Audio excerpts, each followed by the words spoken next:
run for hope, I run to feel, I run for the truth, for all that is real. I run for your mother, your sister, your wife.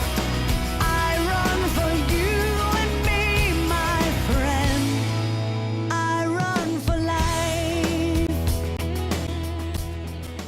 What a run. What a run. I'm just looking at the footage there. I think Joe Rokathoko actually tackled and went over the top of me, and my teammates actually ran past me.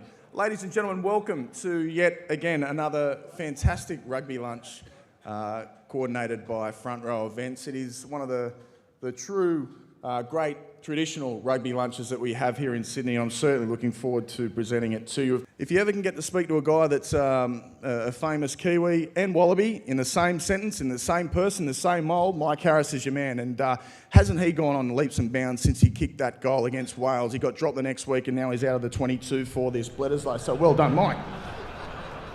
Ladies and gentlemen, I'd like to welcome Mr. Ewan McKenzie. There's Ewan McKenzie, and I read in the program where he actually said, when Fox Sports showed me last week that I don't look real happy, he's smiling on the inside. Let it out, Ewan.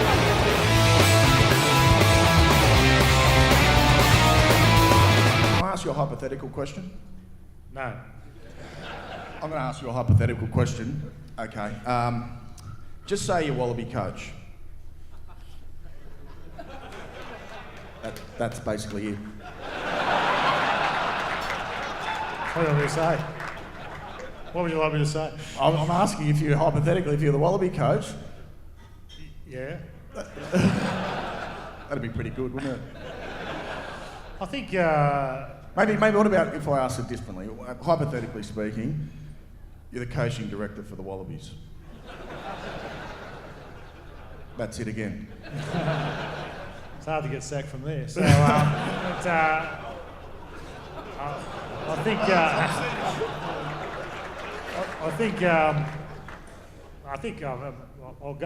I know where you want me to go. Wallaby, look, for me, and there's a few of my old Wallaby mates, Peter Fawkes in the room over there, a former Wallaby manager. Be careful, the Wallabies hear everything. John O'Neill, he's listening to this conversation. Mike Harris will run back, he'll tell everyone what I say. Yeah, it's been a bit of a roller coaster. Obviously, starting having your Test debut and losing to Scotland's never great. But and then what's a Test? Yeah, here it comes. Here. A Test. No, but it could be worse, mate. You could be earning Kiwi dollars, you know. Now, Phil. Mike's a bit of a new school now. He's a young up-and-coming player, a bit of a trendsetter. You were a bit of a trendsetter back in the day. I looked at some footage of you playing with... you thought you were pretty cool with that flat top, setting all the trends with the headband on, and it's changed these days. It's all about tattoos and afros and braids. And what do you think about the new generation coming through? Mate, I don't have a tattoo on the body. You got one? I do. Yeah, you're a Kiwi. You'd have to have one.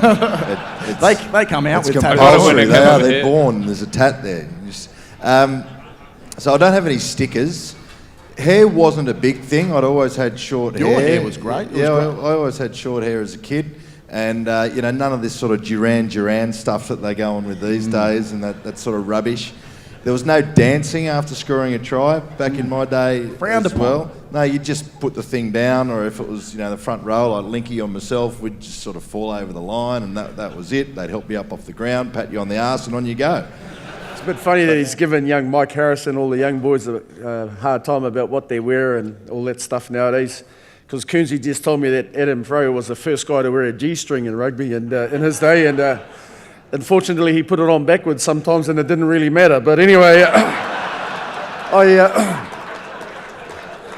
it's been, I think it's 10 years. Is it 10 years since you guys won the Bledisloe? Well, mate, anyone can have an off decade, let's face it. But anyway,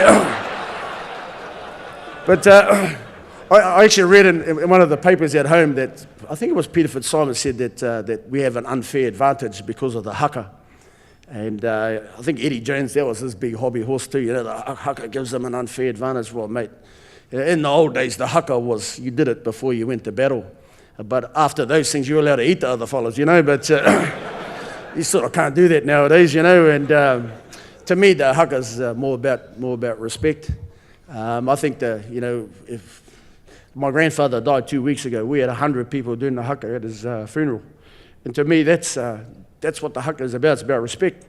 And the day that the All Blacks don't do the haka when they play the Wallabies is the day they don't respect them. So I hope that's a day that never comes, because I think that's a big part of being an All Black. You go out there and you do the haka, you know you've arrived. You know that's it. It don't get better than that. And to me, I also believe as a young Wallaby guy, going out there and facing the haka, you know you've arrived too. And, I think that's a great thing. And, I know Eddie Jones goes on about how it scares the opposition. Well, to me, Waltzing Matilda's a bloody scary song too, you know. And, that scares the shit out of me, that one, mate. But anyway, especially when you got tight forward singing it. But anyway, I actually heard Waltzing Matilda was about a song about a guy who kills himself over what he did to a sheep, you know. So, you guys call us sheep shakers. But anyway... And of course, tomorrow, go you mighty Wallabies. I think we're a very good chance. And no doubt, we win this one.